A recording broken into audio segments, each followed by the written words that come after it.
fiction, science fiction, horror, fantasy, crime, LGBT, thriller. You have now entered the House of Mystery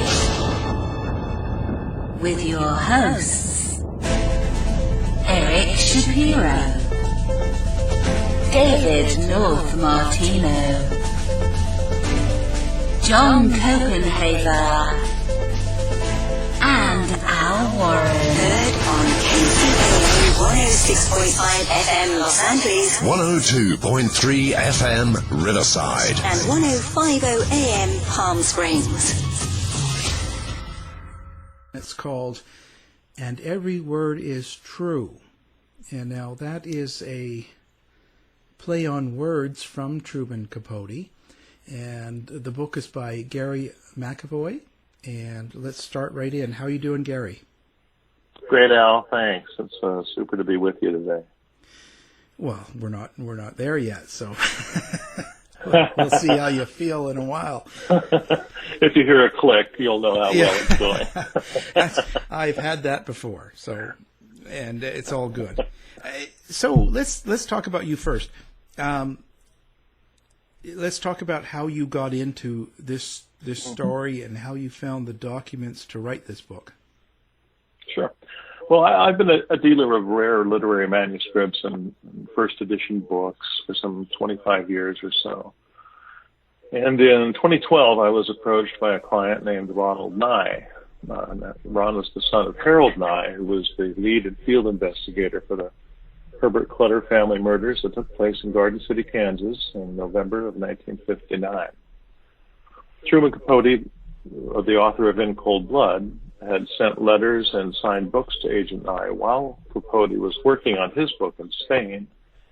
And Ron and I decided to mount a special auction for these materials, which included his father's investigation notes and in 2 spiral-bound notebooks, and a passel of other documents, official KBI reports, crime scene photographs, and various notes. Now, when the Kansas Bureau of Investigation, or KBI, heard about the pending sale, they issued a cease and desist, which soon turned into a lawsuit which sought to prevent us from selling or publicizing the materials. But after a grueling 4-year court battle, we ultimately won, and that's how the book came to be. Now, did you have a particular interest when were you a fan of Capote? Were you a fan of the book, the movie? Did you have some sort of a personal, like you were aware of everything already? Well, true crime is not a particularly strong genre for me. I think the first time I'd read In Cold Blood was when it was published, 1966, 67 maybe. And like many people who read it around the world, I was gripped by its narrative and moved by the crimes itself. But as a true crime, I wouldn't call myself a true crime devotee. But when these materials landed in my lap, I knew I had something here that I could wrap my hands around. And of course, the lawsuit coming up kind of compelled me to take things further than I'd originally planned. I wonder, the lawsuit in itself, such a big ordeal, and I guess you could never really come to a conclusion as to why it was such a big deal. Obviously, but how is that to deal with? Or was there times when you were going through that 4-year term that you wanted to maybe drop out or bail?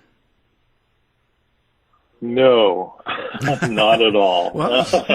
No, I was going to fight, and Ron Nye was of the same mind. The state claims to have based their case on the fact that Harold Nye was an employee of the KBI at the time the notebooks were created, thus making them state property. But Nye had a lifelong habit of using these spiral-bound reporter's notebooks we've all seen, which are not so much of a diary as an ongoing journal of things in his life. And this was long before he joined the KBI, and this was our position defending ourselves in the lawsuit.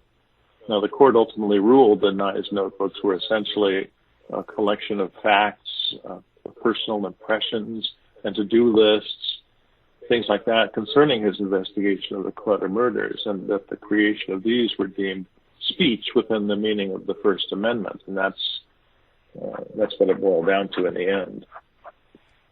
I would imagine that when you first got them, were you really interested as in the content, or did the lawsuit make you kind of get more detail? Very good question. No, I had little interest in the minutia of all the reports, the investigative documents. The crime scene photos were just grisly and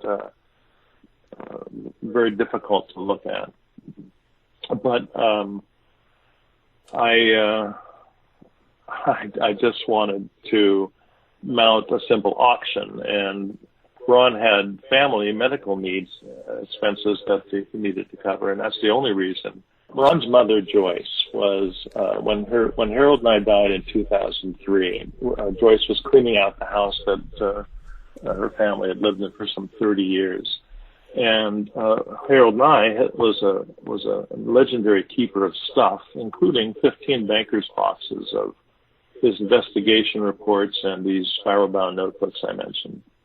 And he stored most of these in the attic. Well, after Harold died, Joyce decided to clean house and had all 15 boxes shredded professionally. And that was that. But once he was cleaning out the house and packing things up, Ron came over one day to decide to help her.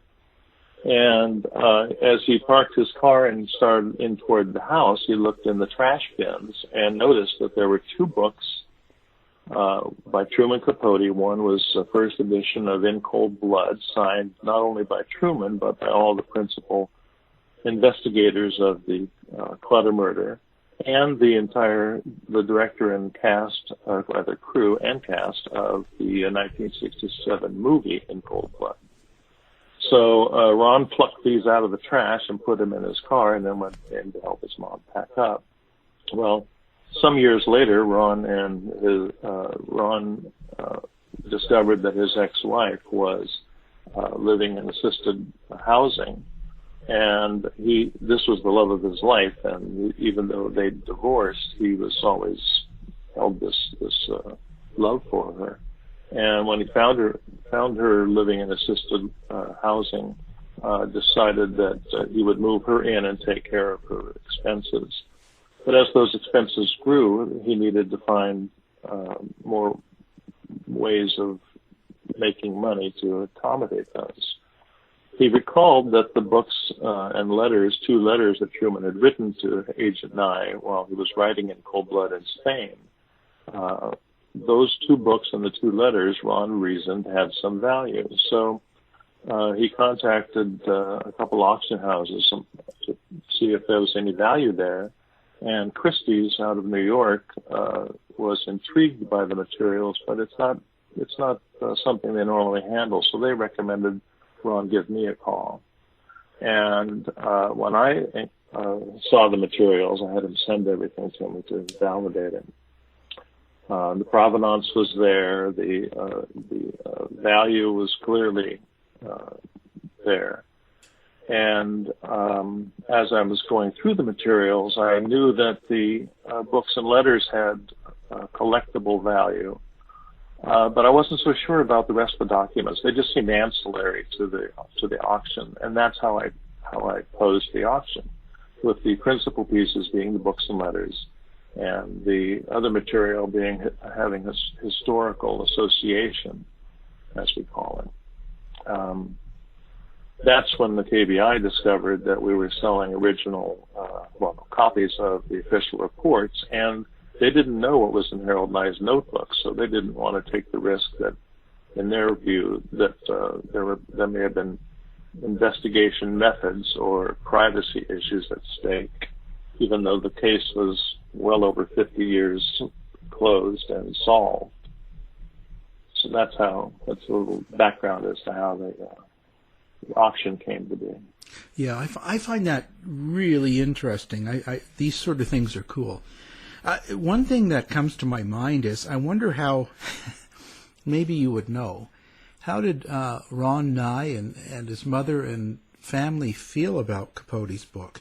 I mean, if she's just throwing it away and it's first and it's signed, the value of the book, you could sell it. It was just another book. Yeah. But you could Yeah, well, I actually don't think Joyce, Mrs. Nye, had read the book. We all know the story of Harold Nye throwing it across the room, calling it a fiction when he read it. I do happen to know that he did finish the book, because in that copy that Ron had sent me was a list of page references that Harold had made notes about. And so he did get through the entire book eventually. What was the biggest objection, do you think? And knowing Ron, like you've met him and you've spent time with him, obviously, what do you think the biggest objection to Capote's version is? Well, I know that Harold Nye was uncomfortable with the way the clutters were described, and I can't explain anything beyond that because, of course, Harold's passed away now. Right. And we don't know what specifics that he found in the book that caused him so much grief.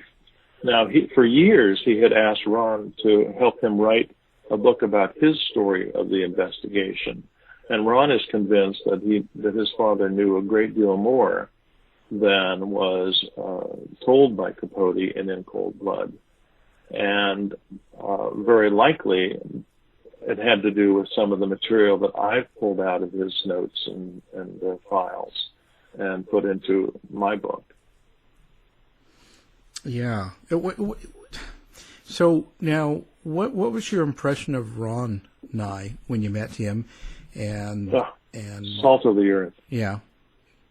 Ron's hobby is hot rods, and he had one that actually plays a role in the book named Godzilla. So he tinkers on hot rods, and he's been married three times and has children and grandchildren. And he's now retired, living in Oklahoma City, still caring for his ex-wife.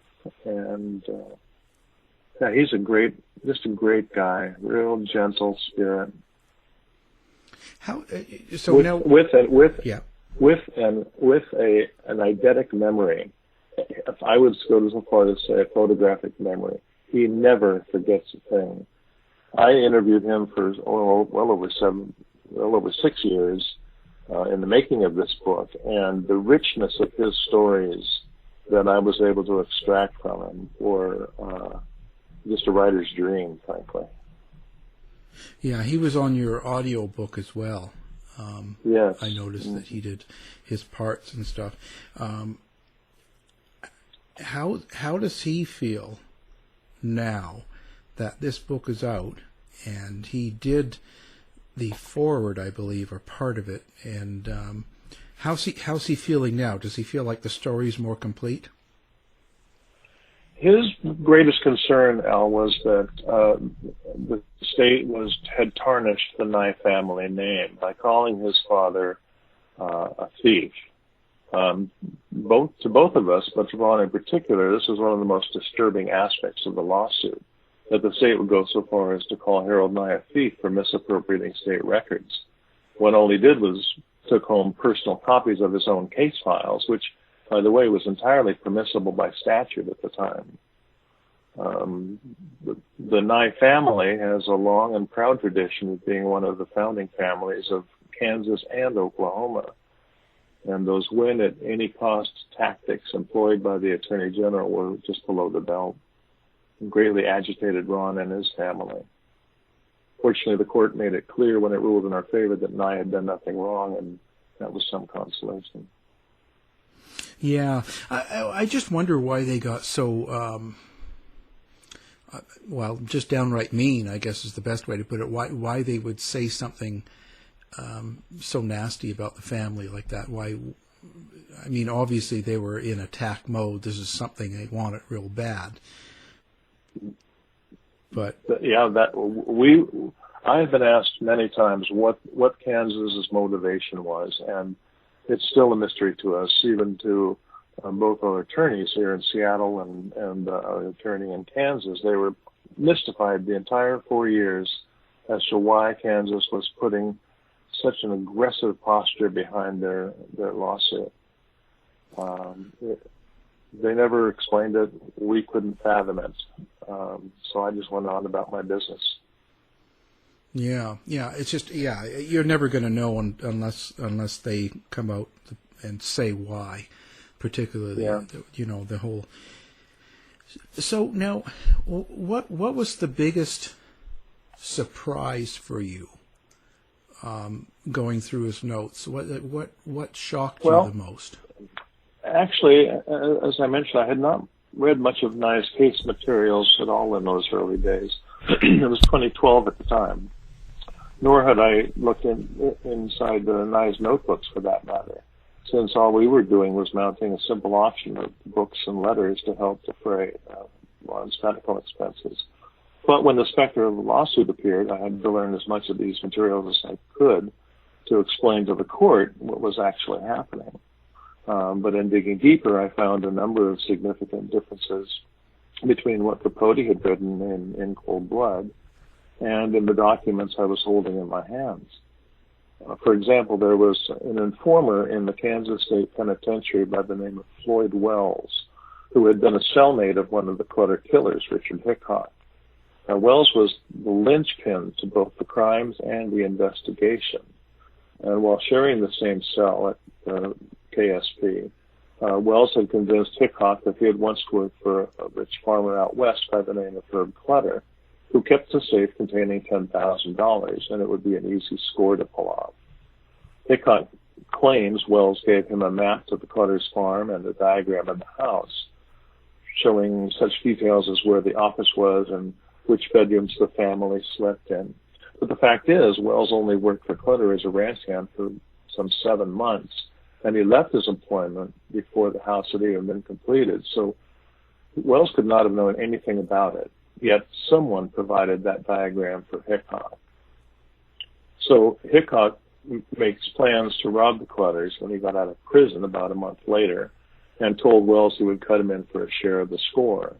But there was no safe, there was no $10,000, and when Smith and Hickok hit the Clutter house on November 15th, 1959, they murdered the entire family after finding less than $50. There was another important distinction I discovered in the notebooks, that there's a scene in Cold Blood and in the movie where Harold Nye, alone at the Hickok farm, is interviewing Hickok's father, Walter, and he spots the murder weapons, a shotgun and a knife. But he does nothing at the time. Now, Capote reports this as happening 5 days before it actually occurred in truth.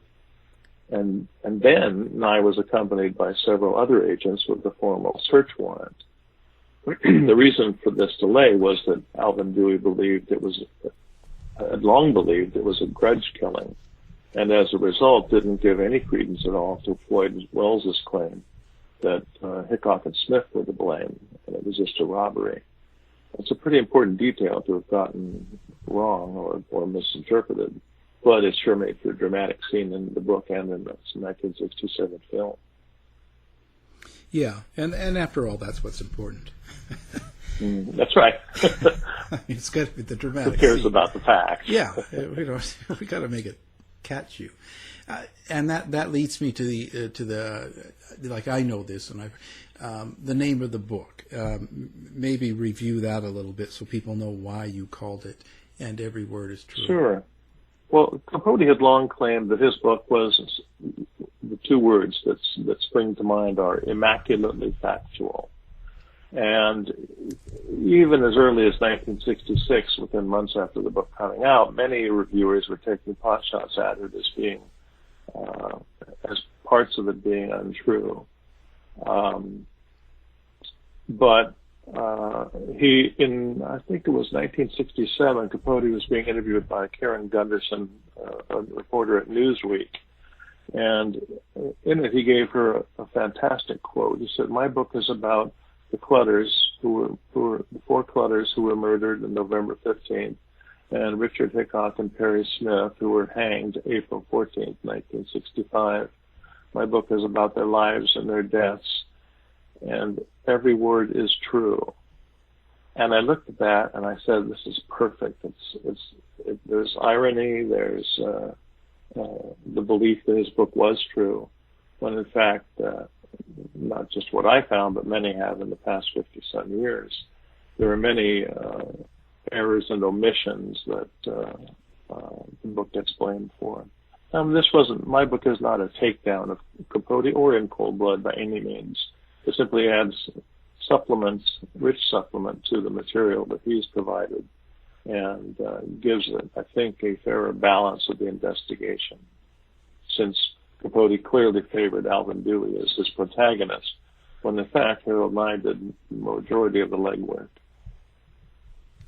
Yeah, and that's an interesting point. You think that you think Capote himself felt his book was really that accurate, like that true to events, or do you think he was just so caught up he wouldn't know?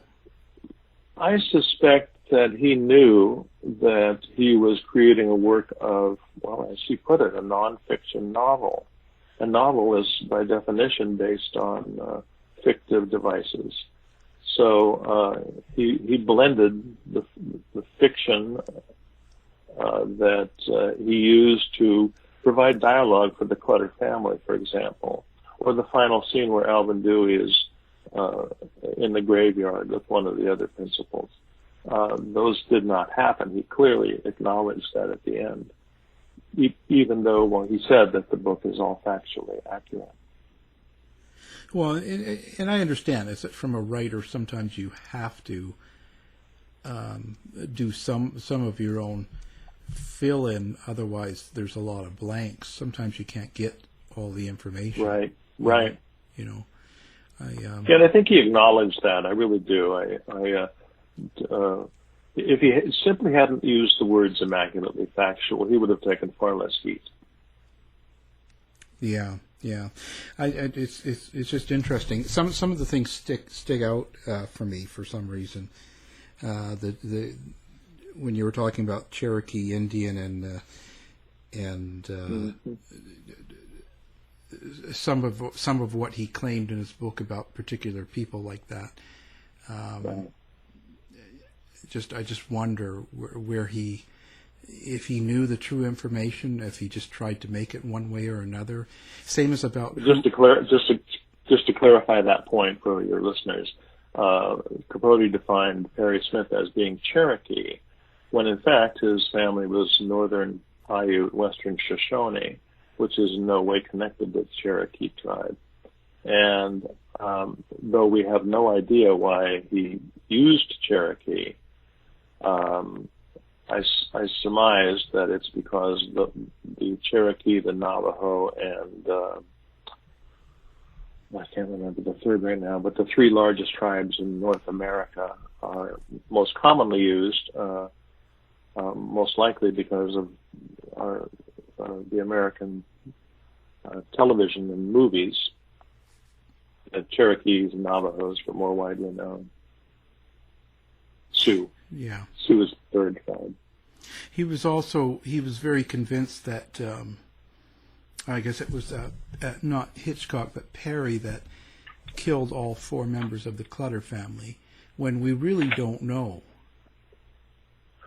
We don't know, except that Perry and several, I also have, and as I think I've alluded to in the book, have Perry Smith's personal journals that he left Wendell and Josephine Meyer, the undersheriff of Garden City, on his way to the gallows. And in it, Perry clearly acknowledges that he killed all four Clutters with his own hands. Even though I read these words in his writing, I still have no idea whether that was true or if he's taking the guilt on from the crimes, which seems to be in his nature. Yeah, it's such a complex case, really. Very much so. So now, did you get? This is a tough. Did you get what you expected to get out of the book? I got more. Capote once said that he only used 20% of all the research he had in working on In Cold Blood. I feel much the same. There's so much more that I could have put in, and I couldn't make it work, and I didn't. And without going into, as we discussed earlier, the conspiracy theory zone, which I worked very hard to stay away from. But I mean, just that meeting in Cimarron alone. Let me touch on that if you don't mind. Yeah. And the Hickok letters. Well, after the killers, Perry Smith and Richard Hickok were apprehended and awaiting execution on death row, a reporter for the Wichita Eagle, with the memorable name of Starling Mac Nations, had met Hickok, and the two decided to work on a book together in which Hickok would tell his inside story of the murders and both killers' flight from justice. So over the next year or so, Hickok wrote hundreds of pages of letters to Mac Nations, which would ultimately form a book titled High Road to Hell, which never got published, but that was Nations' goal. And these letters described in spectacular detail every element of the crime and where they fled afterwards to Mexico, to California, then cross country all the way down to Florida, Miami. Everything Hickok had written conforms to what the killers have said in their interrogations, with the exception of some pretty shocking disclosures, which he includes. Specifically, that he and Smith were planning to meet up with someone named Roberts after the murders to collect $5,000. He also mentioned things like, well, while they were in the Clutter home, they had to tear up the place to make it look like a robbery, and other statements which clearly, to my mind, alluded to a murder for hire. Now, Hickok was on death row at the time, as I said, with no apparent need to lie or embellish on a story that, by that time, had been pretty well known. But in Harold Nye's notebooks, he describes an interview with the night marshal in the nearby cowboy town, Cimarron, Kansas, which happened just a couple hours after the murders, in which three suspicious men entered a cafe, two of them resembling Smith and Hickok, down to Perry's limping leg and Hickok's scarred face, and they were in the presence of a third unknown figure. Now, I believe this might have been this Roberts character. Two, they were also driving a car identical to the one the killers were driving, a 1956 Chevy, and they appeared nervous in the presence of the marshal and left the cafe before the food they ordered was ready to go. It's all very suspicious. But I imagine during the investigation, further connections to the Clutter murders just weren't made at the time.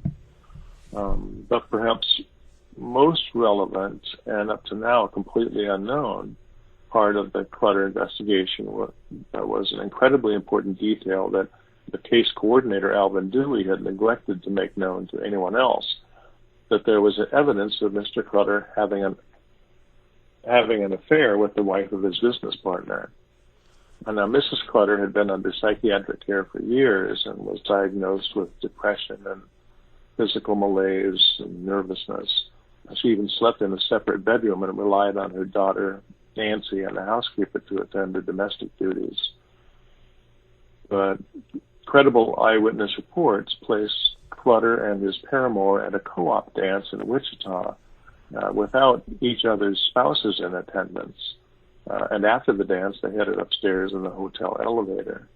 Dewey and Clutter were close friends. And given the small-town dynamics of the time, it's just not surprising he tried to keep this information from getting out.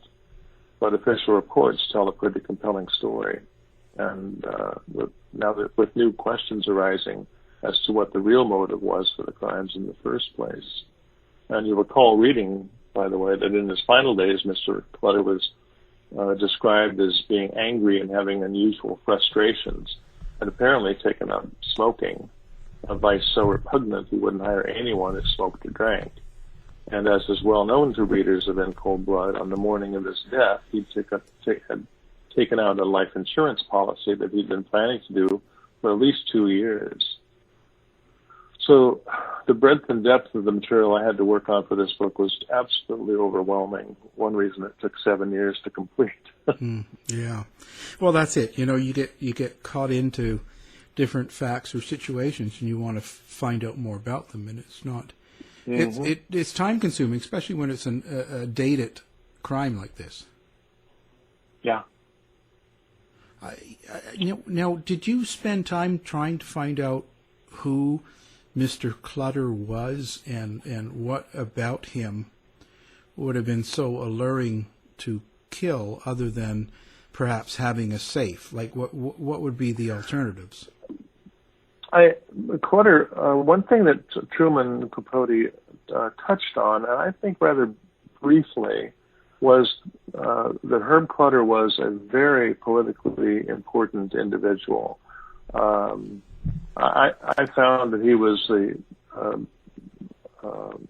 had been appointed by President Dwight Eisenhower to the Farm Credit Board, whose responsibility was to set farming price parity policies for the whole country. And Herb Clutter was also the founder and the member of both the National Kansas Wheat Association and the the National Wheat Association and the Kansas Wheat Association, among local co-ops and, of course, the church groups he was part of. But he was very politically powerful, and he had made, as many people do in politics, enemies in that world, one of whom was Ezra Taft Benson, the current Secretary of Agriculture, whose ideas for pricing were in opposition to Herb Clutter's.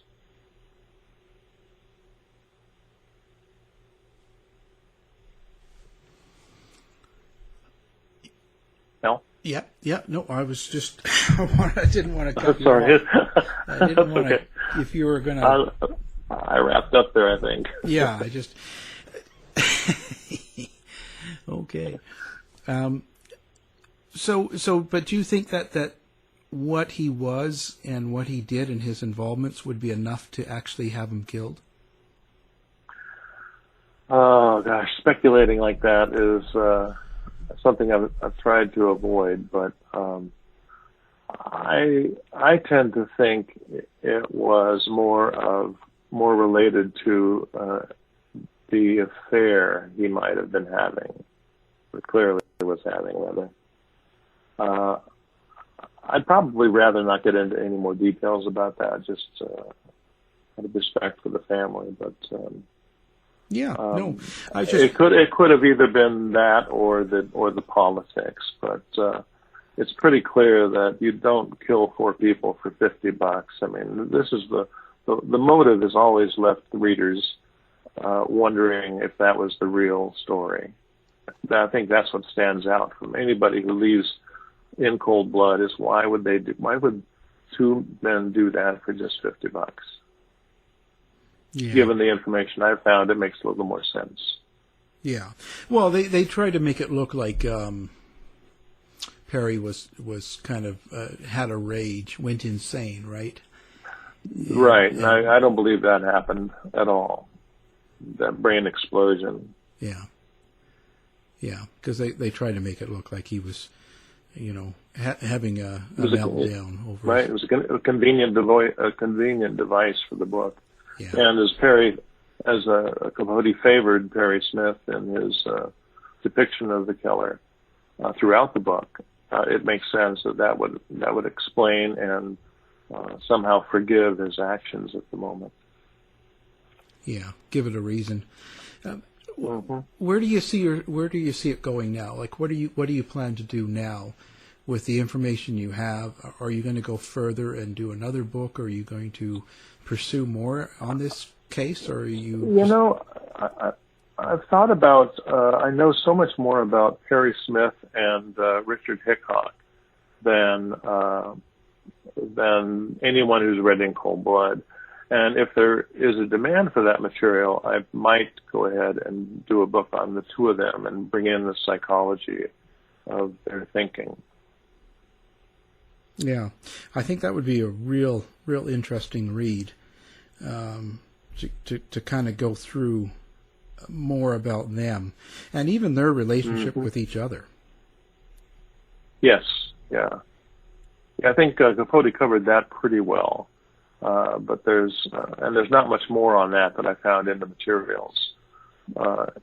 In both Hickok's letters, although they didn't want to kill each other, that's pretty clear. There were many times while they were on the road that they thought of offing each other as the only remaining witness against them, or because one was pissed off against the other, or whatever. Yeah, it's pretty interesting. Now, have you heard from any of the remaining family members or anything about your book, or any feedback? No, not from the family at all. Mm. No, and of course the KBI and the Attorney General of Kansas, none of them comment on any of this at this point. No, we did. They're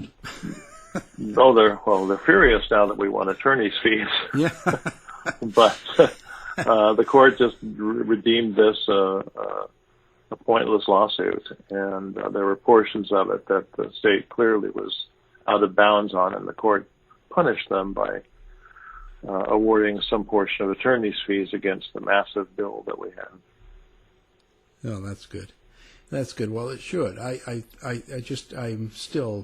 think that's craziness how much effort they put into something that, if anything, would just reveal more about the case and more truth. So, right. Why be so? It's not like there was not like anything suggestive about them doing something wrong in particular. So, right. I'm confused, but yeah, there are some materials still remaining in the KBI archives. One of those is an audio tape that I understand Richard Hickok and Perry Smith were together in a room talking, and they were being recorded without their knowledge. And I would give anything to hear what that was on that tape, and the KBI has chosen not to release it. And that's one of the reasons they dropped their lawsuit, I'm led to believe, is because there were two prongs in our lawsuit. One was, do we have the right to publish, which we did. The court ruled in our favor on that. And the other was, who owns the materials? Well, we were just about to go into that part of the lawsuit when the state had abruptly dropped the lawsuit because they knew that we would have rights of discovery to review any materials that still had on the case, and that included that audio tape. Wow, that raises a lot of questions. Sure does. Because, it sure does. What would be on the tape that... I don't understand prosecutors and legal, departments trying to hide evidence after the fact like that when it would just tell you more of the truth. It's not... Well, especially 60 years after the fact. And that may be why there's no interest in it. I mean, certainly the Attorney General of Kansas has a great deal to do. Yeah. Like any Attorney General, they're probably overwhelmed with work. So a 60-year-old case is not something they're likely to reopen for any reason. Yeah, just craziness. Yeah. Now, of course, the book is available everywhere, Amazon and all fine bookstores. It is indeed. Do you have a website or a place that people can come find you? I do, Al. Thanks. Yes, it's my name, GaryMcAvoy.com, and I'm on Facebook at Gary McAvoy Author. To find out more about our show, guests, or to listen to past shows from our archive, please go to www.houseofmysteryradio.com. Show's over for now. Was it as good for you as it was for me? Well, Good night. This has been a production of Something Weird Media. I'll be back.